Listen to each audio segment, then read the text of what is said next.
3월 2일 마태복음 15장 21절로 39절 이방인의 메시아입니다. 예수께서는 유대의 바리새인과 서기관들, 곧 그들의 모든 존경과 사랑을 받고 있었던 그 종교 지도자들과 심각한 논쟁을 벌이셨습니다. 이제 막 그 논쟁을 끝내신 예수께서 급히 두로와 시돈 지방으로 떠나십니다. 그리고 그 지경에서 가나안 여인을 하나 만나게 되죠. 우리가 잘 아는 그 딸이 귀신 들린 그 여인입니다. 그 여인의 믿음을 칭찬하시고 그리고 이제 많은 치유의 이적을 베푸시고 또한 칠병이어의 기적을 베푸시는 그 내용이 오늘 저와 함께 묵상해야 될 내용입니다. 먼저 가나안 여인의 믿음에 대한 기록인 21절로 28절을 읽겠습니다. 예수께서 거기서 나가사 두로와 시돈 지방으로 들어가시니 가나안 여자 하나가 그 지경에서 나와서 소리질러 이르되 주 다윗의 자손이여 나를 불쌍히 여기소서 내 딸이 흉악하게 귀신 들렸나이다 하되 예수는 한 말씀도 대답하지 아니하시니 제자들이 와서 청하여 말하되 그 여자가 우리 뒤에서 소리를 지르니 그를 보내소서. 예수께서 대답하여 이르시되 나는 이스라엘 집의 어린 양 외에는 다른 데로 보내심을 받지 아니하였노라 하시니 여자가 와서 예수께 절하며 이르되 주여 저를 도우소서. 대답하여 이르시되 자녀의 떡을 취하여 개들에게 던짐이 마땅하지 아니하니라. 여자가 이르되 주여 올소이다마는 개들도 제 주인의 상에서 떨어지는 부스러기를 먹나이다 하니 이에 예수께서 대답하여 이르시되 여자여 내 믿음이 크도다 내 소원대로 되리라 하시니 그때로부터 그의 딸이 나으니라. 예수께서는 거기서 나가사 21절에 거기 그 논쟁의 현장이죠. 거기서 나가사 두로와 시돈 지방으로 들어가셨다라고 말씀하시죠. 두로와 시돈은 정확히 이방의 땅입니다. 지중해와 맞닿아 있는 항구 도시들이죠. 굉장히 부유한 이방을 대표하는 그 지경들이죠. 거기에서 가나안 여자 하나가 소리 지르는 그러한 상황이 되는 것이죠. 가나안 여인이라고 본문에 소개되어 있습니다만 마가복음 7장 26절에는 수로보니게 여인이라고 기록되어 있습니다. 시리아 여인이죠. 그녀는 페니키아 땅에 살고 있었습니다. 페니키아인이죠. 페니키아에 정복되어서 살아가는 그 여인이죠. 그런데 그 여인을 가나안 여인이라고 기록하고 있습니다. 가나안은 그 명칭상 우리가 익숙합니다. 이스라엘의 옛 원수였고요.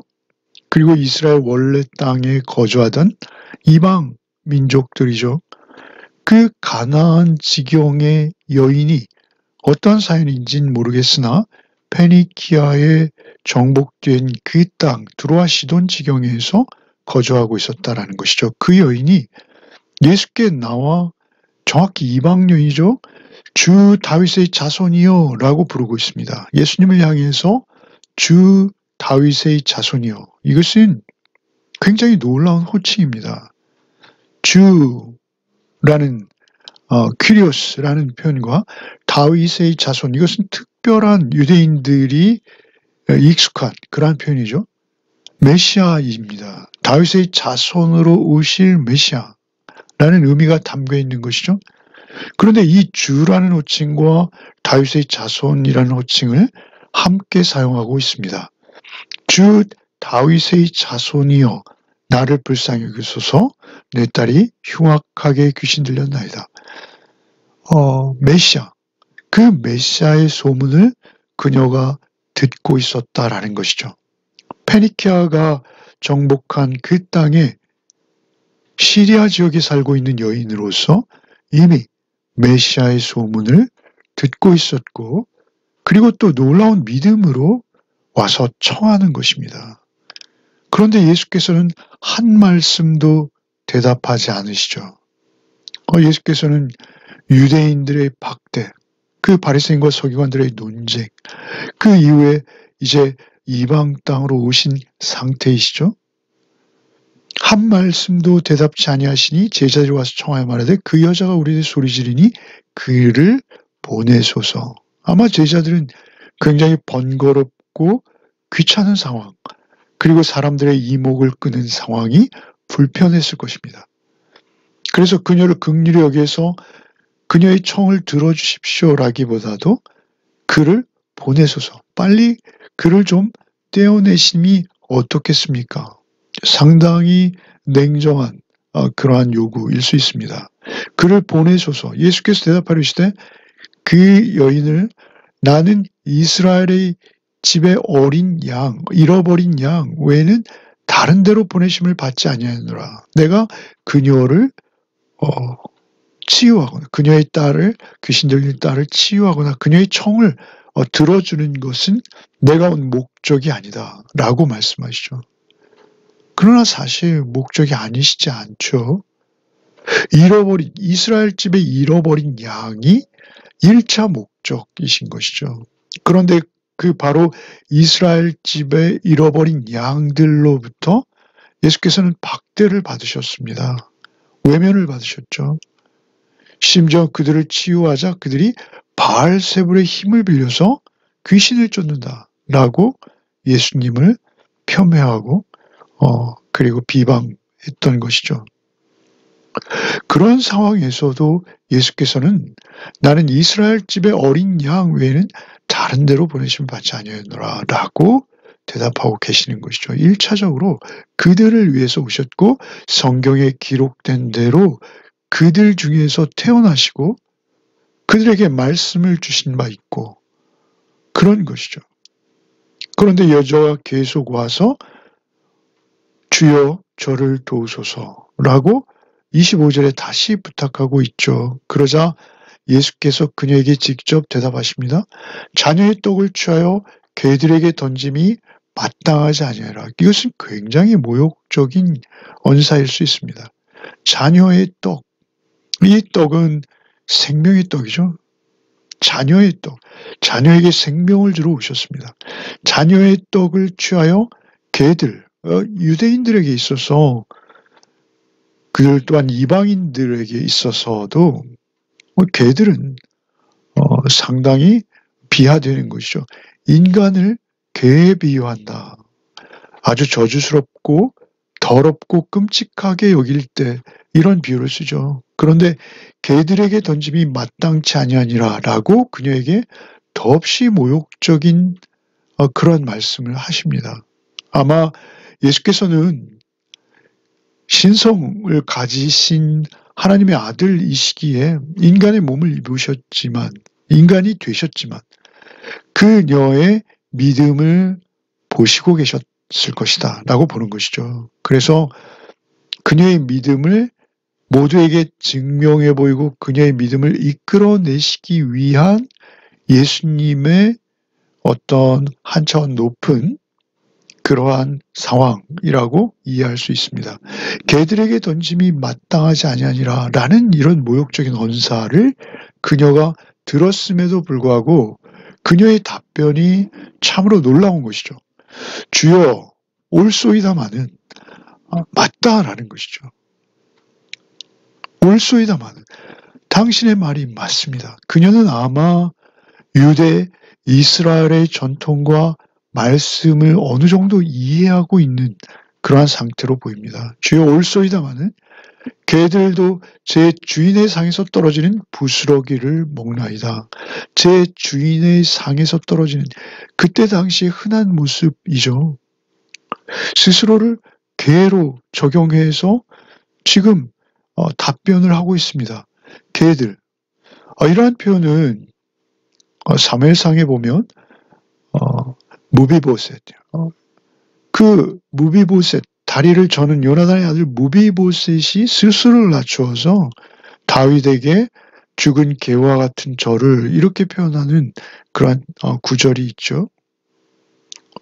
그렇게 스스로를 낮춘 그 여인, 제 주인의 상에서 떨어지는 부스러기를 먹나이다. 그녀는 놀랍게도 자신이 아브라함의 혈족이 아니다.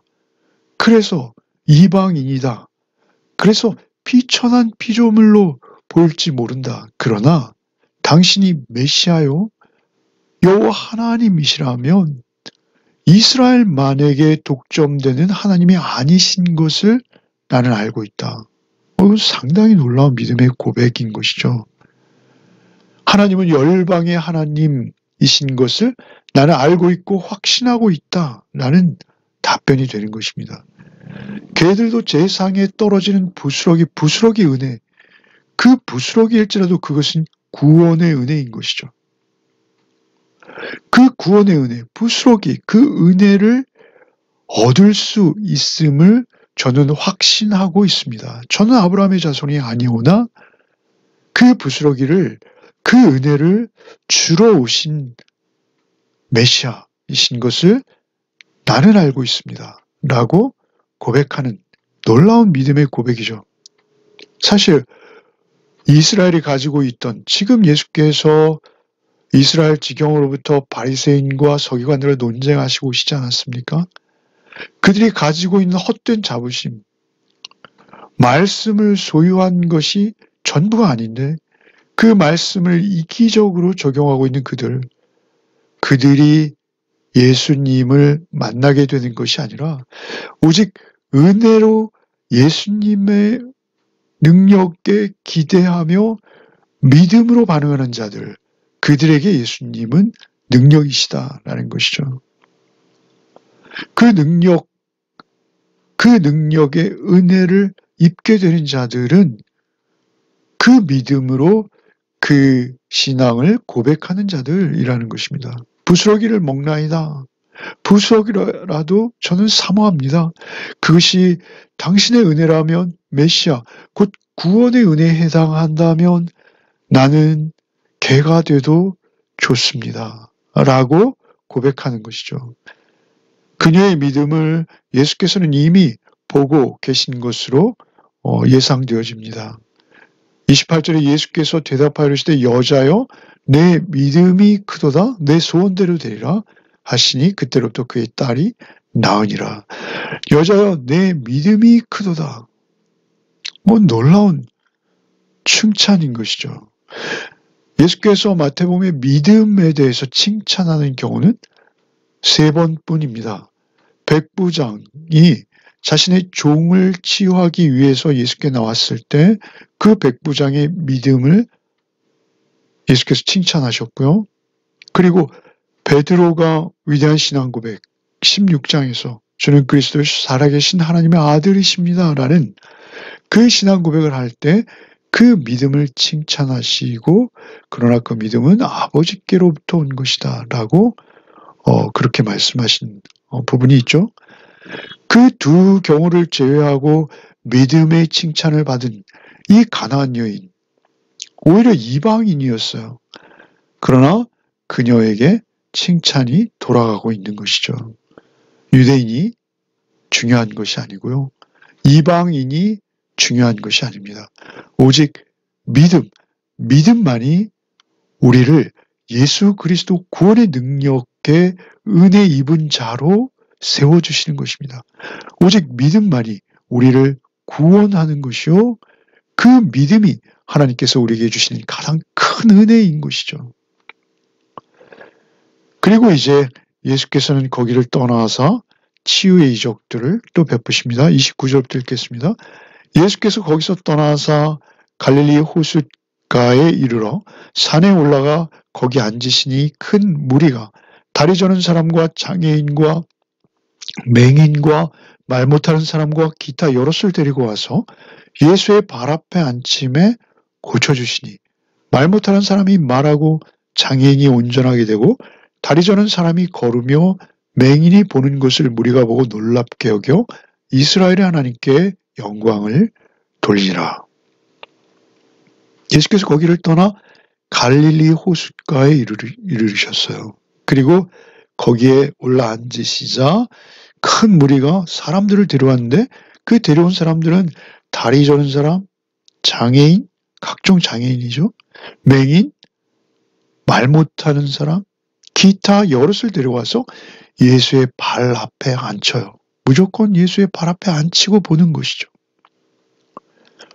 그런 사람들이 쭉 와서 예수 앞에 앉고 있어요. 그것을 보시고 예수께서 그들을 고쳐주셨다라고 오늘 본문이 전하고 있어요. 말 못하는 사람이 말하고 장애인이 운전하게 되고 다리 저는 사람이 걸으며 맹인이 보는 것을 무리가 보고 놀랍게 여겨. 이것은 하나님의 나라가 임했다라는 것입니다. 하나님께서는 하나님의 나라가 임한 것을 이러한 치유의 이적을 통해서 예수 그리스도께서 임하신 그곳에 하나님의 나라가 임했음을 증거해 주시는 것이죠. 그러자 그들이 그 광경을 보고 이스라엘의 하나님께 영광을 돌리니라. 이스라엘의 하나님께 영광을 돌렸다라는 것은 그들이 이방인이었음을 암시하는 것입니다. 굳이 이스라엘의 하나님께 영광을 돌리는데 그냥 하나님께 영광을 돌렸다라고 표현해도 되는 것이죠. 그런데 굳이 이스라엘의 하나님께 영광을 돌렸다라는 것은 그들이 이방인들이었다라는 것이죠. 그래서 거기는 갈릴리 호수 동쪽 이방인의 땅이었을 것이다 라고 보는 것이죠. 그들도 주의 은혜를 입고자 갈급함으로 예수 앞에 모이는 이 상황. 유대인들 땅에서는 오래 예수를 배척했음에도 불구하고 예수께서는 이제 이방 땅에 오셔서 놀라운 은혜를 그들에게 베풀고 계시는 것이죠. 그리고 이제 칠병이어로 4,000명을 먹이십니다. 32절부터 읽겠습니다. 예수께서 제자들을 불러 이르시되 내가 무리를 불쌍히 여기노나 그들이 나와 함께 있은지 이미 사흘임에 먹을 것이 없도다.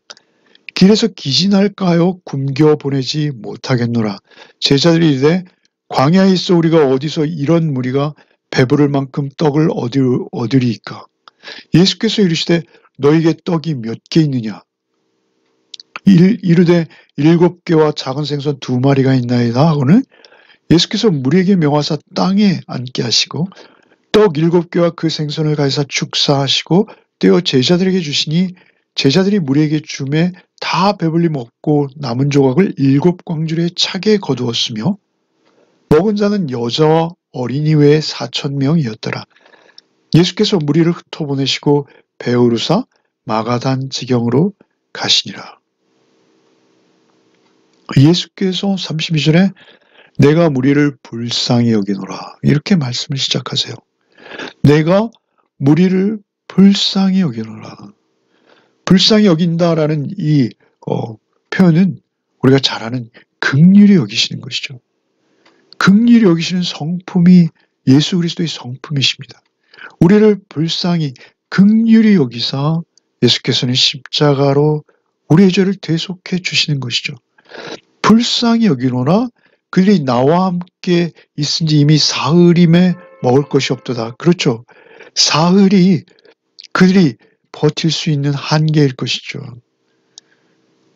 길에서 기진할까요? 굶겨보내지 못하겠노라. 긍휼하심으로 기진한다는 것은 진력이 다 빠져서 길에서 쓰러진다는 것이죠. 기진할까요? 길에서 기진할까요? 당시에는 그렇게 먼 거리를 여행할 때 자동차나 기차가 운송수단이 없었기에 그렇게 옷을 입을 삼아서 그렇게 오가는 그런 경우가 많았는데 길에서 그렇게 쓰러져 죽는 경우가 아주 흔했다라는 것이죠. 그래서 예수께서는 길에서 기진할까 하여 굶겨보내지 못하겠노라. 그들의 상태를 가장 정확히 하시는 예수. 그래서 그들을 불쌍히 여기시는 것이죠. 그러자 제자들이 답변합니다. 광야에 있어 우리가 어디서 이런 무리가 배부를 만큼 떡을 얻으리이까. 이거 역시 불신앙이죠. 오병이어의 기적을 그들이 맛보았으나 역시 불신앙으로 반응하는 그들. 그때 예수께서 이르시되 너에게 떡이 몇 개나 있느냐? 이르되 7개와 작은 생선 2마리가 있나이다. 너희에게 떡이 몇 개나 있느냐? 여기 지금 모여있는 무리들, 많은 치유의 사역을 경험하고 예수의 가르침도 역시 듣고 있었을 것이죠. 사흘 동안이나요? 그들은 이방인들입니다.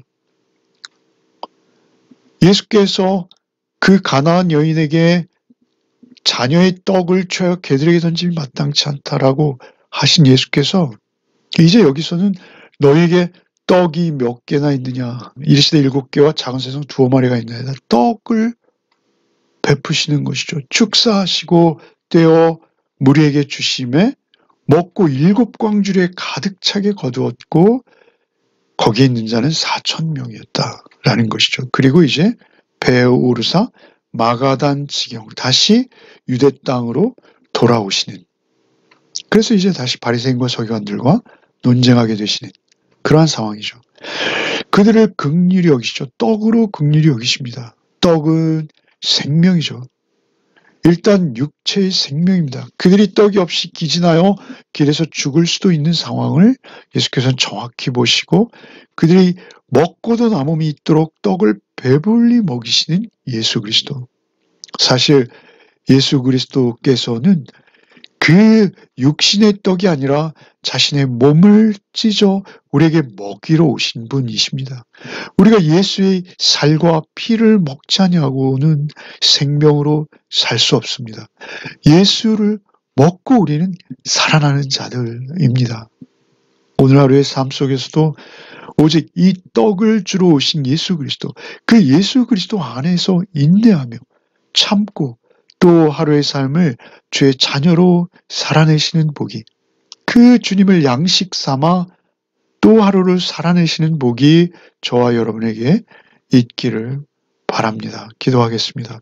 주님 감사합니다. 주께서 은혜와 긍휼의 주님이심을 믿습니다. 우리의 믿음 없음을 불쌍히 여겨 주옵소서. 오직 우리에게 믿음을 주셔서 우리의 믿음대로 우리의 삶이 예수 그리스도 안에서 이루어져 가게 하여 주시옵소서. 우리를 긍휼히 여기시고 늘 불쌍히 여기시는 우리 구주 예수 그리스도의 이름 받들어 기도하옵나이다. 아멘.